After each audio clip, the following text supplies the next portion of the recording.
समय पर परीक्षा ना करा पाने के लिए मशहूर आयोग शिक्षा आयोग ने अपनी नाकामी एक बार फिर से साबित कर दी और असिस्टेंट प्रोफेसर भर्ती के इंटरव्यू कुल मिलाकर के स्थगित कर दिए गए हैं। अब ये इंटरव्यू कब कराए जाएंगे, इसके बारे में क्या अपडेट, इस पर बात करेंगे। इसके साथ ही LT ग्रेड में आप लोग जानते हैं 6-7 विषयों की परीक्षाएं जारी कर दी गई हैं, लेकिन बाकी विषयों की परीक्षा कब होगी इस पर बात करेंगे। इसके साथ ही राजस्थान में PGT भर्तियों में एक नया नियम लागू किया गया। इस नए नियम से PGT के 98% अभ्यर्थी फेल हो गए हैं, मात्र 2% ही अभ्यर्थी पास हो पाए हैं। तो ये महत्वपूर्ण है जानना अगर आप राजस्थान में टीचर बनना चाहते हैं। इसके साथ ही DSSB PRT भर्ती परीक्षा पैटर्न पर बात करेंगे डिटेल से, तो वीडियो को आप लोग पूरा देखिएगा। चलिए वीडियो की शुरुआत करते हैं सबसे पहले इस अपडेट से। आज हम बात करने वाले हैं DSSB PRT एग्ज़ाम 2025 की बेस्ट बुक के बारे में, जो कि चक्षु प्रकाशन की है। यहाँ पर देखिए ये प्रैक्टिस सेट की बुक है जिसमें 25 सॉल्व पेपर्स आपको हल करके दिए गए हैं। 4500 से ज़्यादा प्रश्नों की डिटेल्ड व्याख्या दी गई है। DSSB PRT के 100% सिलेबस पर आधारित ये आपके लिए एक बेस्ट बुक हो सकती है। यहाँ पर अगर आप देखेंगे तो यहाँ पर देखिए कौन कौन से पेपर आपको हल करके मिलेंगे, किस शिफ्ट के मिलेंगे, किस तारीख के मिलेंगे, सारे के सारे यहाँ पर आपको पेपर मिलने वाले हैं। ठीक है, अब यहाँ पर देखिए पेपर किस तरीके से सॉल्व किया गया, तो यहाँ पर देखिए सभी प्रश्नों को दिया गया है। इसके बाद नीचे आप देखेंगे तो इन सभी प्रश्नों की डिटेल्ड व्याख्या भी दी गई है, आंसर की भी दी गई है। तो अगर आप DSSB की तैयारी कर रहे हैं PRT एग्ज़ाम की, तो ये आपके लिए बेस्ट बुक हो सकती है। डिस्क्रिप्शन बॉक्स में हमने इन बुक्स के लिंक दिए गए, आप डायरेक्टली अमेजन, फ्लिपकार्ट या फिर chachubooks.com की वेबसाइट से इनको परचेज कर सकते हैं। लिंक वीडियो के डिस्क्रिप्शन बॉक्स में, एक बार चेकआउट जरूर कर लेना और अपनी DSSB की एक सीट पक्की कर लेना। अब वीडियो में हम लोग बढ़ते हैं आगे। सबसे पहले यहाँ पर देखिए 4 सितंबर को शिक्षा सेवा चयन आयोग की तरफ से एक नोटिस जारी करके बताया गया था कि असिस्टेंट प्रोफेसर के 33 विषयों का जो आपका इंटरव्यू है वो 2 फेज़ में कराया जाएगा। और ये 2 फेज़ रहेंगे आपके। पहला फेज़ रहेगा 25 सितंबर से लेकर के 8 अक्टूबर के बीच में, और दूसरा फेज़ रहेगा आपका 28 अक्टूबर से लेकर 4 नवंबर के बीच में। और इसमें साफ तौर पर बताया गया था कि इसके जो इंटरव्यू लेटर हैं वो आप लोगों को 10 दिन पहले उपलब्ध करा दिए जाएंगे। तो इस लिहाज से देखेंगे तो 15 सितंबर तक आपके एडमिट कार्ड, इंटरव्यू लेटर आ जाने चाहिए थे, लेकिन आज 24 सितंबर हो गया है। कल से आपके इंटरव्यू प्रारंभ होने थे, लेकिन अभी तक कोई सूचना आयोग ने नहीं दी है।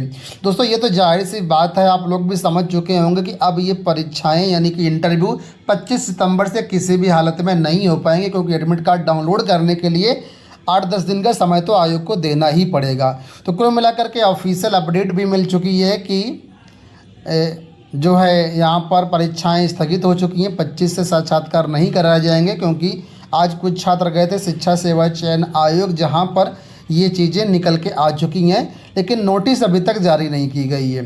ऐसा आपने देखा होगा कि जो TGT की परीक्षाएं होने थे, TGT परीक्षा में भी आयोग ने नोटिस नहीं जारी की थी और परीक्षाएं पोस्टपोन कर दी थी, और परीक्षा की तिथि निकलने के 10-15 दिन 20 दिन बाद नोटिस आई थी। ठीक है, तो उसी तरीके से यहाँ पर भी वह नोटिस जारी नहीं हुई है और ना ही जारी होने की संभावना है अभी। ठीक है, आयोग का ये कहना है कि जैसे हम चीज़ें सॉर्ट आउट कर लेंगे और नई परीक्षा तिथियों का हमारे तरफ से नई परीक्षा तिथियाँ फिक्स कर दी जाएगी, तो नोटिस जारी करके हम बता देंगे कि नई परीक्षा कब कराई जाएगी। ठीक है, तो कुल मिलाकर के ये तिथियाँ जो है अब करीब 5 अक्टूबर के बाद कराए जाने की योजना है। इंटरव्यू लेटर जो है 5 अक्टूबर के बाद आपके मतलब इंटरव्यू शुरू होने की संभावना है। फिलहाल फाइनल ये नहीं है, लेकिन सितंबर में आपके इंटरव्यू नहीं होंगे। फर्स्ट फेज़ आपका अक्टूबर में ही शुरू हो पाएगा। तो जो कुछ भी अपडेट मिलेगी चैनल के माध्यम से हम आप तक पहुंचा देंगे। अब बात कर लेते हैं दूसरी अपडेट को लेकर के। आप लोग जानते होंगे कि 20 सितंबर को करीब आज से 5 दिन पहले लोक सेवा आयोग की तरफ से नोटिस जारी की गई थी, और यहाँ पर देखिए 6 विषयों की परीक्षा तिथियाँ जारी कर दी थी LT ग्रेड की। LT ग्रेड में आपको बता दें 15 विषयों की परीक्षा होगी, जिसमें 6 विषय की परीक्षा ऑलरेडी जारी की जा चुकी है।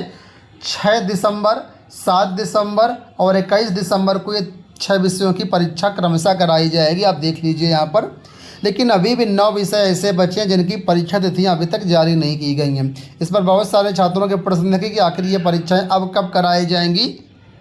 तो यहाँ पर मैंने देखिए आपके लिए डाउनलोड किया है यूपी पीएससी का परीक्षा कैलेंडर 2025 का, जो कि 28 जनवरी को जारी किया गया था। अब यहाँ पर अगर आप देखेंगे तो दिसंबर में 3 ही रिजर्व डेट हमें मिल रही थी। यहाँ दिसंबर में देखिए ऑलरेडी परीक्षाएं बहुत सारी लगी हैं, लेकिन रिजर्व डेट की बात करें तो एक आपकी थी यहाँ पर देखिए 7 दिसंबर, ठीक है, और इसके बाद थी दूसरी 21 दिसंबर और 6 दिसंबर की अलग से थी, इसमें दिया नहीं गया था। तो 6 दिसंबर को कुल मिलाकर के 3 डेट में आपकी परीक्षाएं लग चुकी हैं, ठीक है। तो अब फिलहाल दिसंबर में परीक्षा कोई भी नहीं हो पाएगी, नई परीक्षा बाकी जो बच्ची दिसंबर में नहीं हो पाएगी। अब बाकी विषयों की परीक्षा आपकी जनवरी 2026 में जाएंगी। तो जनवरी 2026 में जो भी डेट मिलेंगी आयोग को, उन डेट में आपकी परीक्षा कराई जाएगी। तो बाकी विषय की जो भी अभ्यर्थी हैं वो इंतज़ार करें नई परीक्षा तिथियों का, जो कि संभावना के 8-10 दिन के अंदर, 15 दिन के अंदर आपकी नई एग्ज़ाम डेट जारी कर दी जाएगी। लेकिन संभावना ज़्यादातर यही है कि आपकी परीक्षाएं जनवरी में जाएंगी। अब हम लोग बात करते हैं यहाँ पर नए नियम के बारे में, जो कि पीजीटी में 98% छात्र फेल हुए। नया नियम क्या है? तो यहाँ पर देखिए आज का ही न्यूज़पेपर है, यहाँ पर देखिए लिखा है कि स्कूल लेक्चरर के 225 पद थे, बस 6 पास हुए, क्योंकि नए नियम से न्यूनतम 40% भी अंक नहीं ला पाए छात्र। तो देखिए राजस्थान में अभी तक ये होता था कि कोई न्यूनतम मार्क्स वहाँ पर निर्धारित नहीं थे। न्यूनतम मार्क्स निर्धारित ना होने के कारण कोई अभ्यर्थी अगर 40% से कम भी मार्क्स लेकर के आ रहा है, 30%, 20%, 10%, यानी 0 भी मार्क्स लेकर के आ रहा है, तो वरीयता क्रम में उनको ले लिया जाता था। लेकिन अभी हाल ही में एक नया नियम बदल दिया गया, जिसके कारण कहा गया कि टीचर की वैकेंसी है, अगर 0 नंबर वाला यहाँ पर पास होकर के जा रहा है तो क्या पढ़ाएगा वो, माइनस नंबर लेकर के अगर कोई आ रहा है तो वो क्या पढ़ाएगा। इस वजह से यहाँ पर न्यूनतम 40% क्राइटेरिया फिक्स कर दिया गया कि कम से कम 40% मार्क्स तो आपको लाने ही पड़ेंगे, नहीं तो आप फेल माने जाएंगे। तो यहाँ पर देखिए 225 पद थे। ये यहाँ पर बात कीजिए पॉलिटिकल साइंस विषय की बात हो रही है यहाँ पर, तो पॉलिटिकल साइंस पीजीटी में 225 पद थे, ठीक है। इस 225 पद में मात्र 6 अभ्यर्थी ही पास हो पाए हैं, जो कि 40% से ज़्यादा मार्क्स लेकर के आ पाए। तो इस तरह से देखें तो करीब 2-2.5% ये रेशियो बनता है पास होने का, और करीब करीब यहाँ पर 98% जो अभ्यर्थी हैं वो फेल हो गए हैं, क्योंकि वो मार्क्स 40% से कम लेकर के आए थे। इस वजह से पहले ही डिस्क्वालीफाई कर दिए गए हैं। तो ये नया नियम है, आपको जानना चाहिए। इसके साथ ही एक पॉइंट और यहाँ पर समझने वाली बात है कि अभी तक आप लोग जानते हैं उत्तर प्रदेश की भर्तियों में A, B, C, D 4 विकल्प होते हैं। इन 4 में से कोई एक विकल्प टिक करना होता है। अगर मान लीजिए हमको क्वेश्चन नहीं आता तो कोई भी विकल्प यहाँ पर हम टिक नहीं करते हैं। लेकिन राजस्थान में एक नया विकल्प दे दिया गया E। 4 विकल्प तो आपके प्रश्नों के लिए हैं, ठीक है, इनमें 4 में से कोई एक सही होगा आपका। लेकिन 5वां विकल्प अगर आप क्वेश्चन को छोड़ रहे हैं, क्वेश्चन अटेम्प्ट नहीं कर रहे हैं, तो 5वां विकल्प आपको गोला करना है, ठीक है। तो ये यहाँ पर नियम लागू था। बहुत सारे छात्र ऐसे थे जो कि क्वेश्चन छोड़ दिए और ई विकल्प को टिक नहीं किए, ठीक है। यानी क्वेश्चन छोड़ने के लिए ई विकल्प होता है, और अगर 10% से ज़्यादा सवालों में आप 5वां विकल्प नहीं छोड़ते हैं तो आप ऑलरेडी जो है डिस्क्वालीफाई माने जाते हैं। अब बात कर लेते हैं दिल्ली से आई हुई DD+B PRT वैकेंसीज के बारे में। फॉर्म भरे जा रहे हैं, आप लोग भर दीजिएगा। फिलहाल यहाँ पर परीक्षा पैटर्न देख लेते हैं, क्या परीक्षा पैटर्न रहेगा। तो प्राइमरी टीचर की वैकेंसी सिंगल एग्जाम यहाँ पर होना है, कोई भी इंटरव्यू वगैरह नहीं है। 2 घंटे का पेपर होगा, 200 नंबर का पेपर होगा, 200 क्वेश्चन आपसे पूछे जाएंगे। मल्टीपल चॉइस क्वेश्चन यहाँ पर आपकी परीक्षा में आएंगे, ठीक है। ग्रांड टोटल 200 नंबर का होगा। आपकी परीक्षा में 2 सेक्शन होंगे। पहला सेक्शन यहाँ पर कॉमन मार्क्स का कॉमन पेपर होता है, जिसमें अगर आप देखेंगे तो जनरल इंटेलिजेंस एंड रीजनिंग, दूसरा जनरल अवेयरनेस, तीसरा अर्थमेटिकल एंड न्यूमेरिकल एबिलिटी, चौथा इंग्लिश लैंग्वेज कॉम्प्रिहेंशन और 5वां हिंदी लैंग्वेज कॉम्प्रिहेंशन का। 100 क्वेश्चन होते हैं 100 नंबर का। हर एक सेक्शन से 20 क्वेश्चन यहाँ पर होते हैं। तो इसको आपको एक तरीके से कॉमन पेपर होता है। दूसरा जो सेक्शन बी होता है, यहाँ पर सब्जेक्ट से रिलेटेड आपके क्वेश्चन पूछे जाते हैं। इसमें आपको जो अलग अलग क्वेश्चन होते हैं और ये आपके 100 क्वेश्चन होते हैं, ठीक है।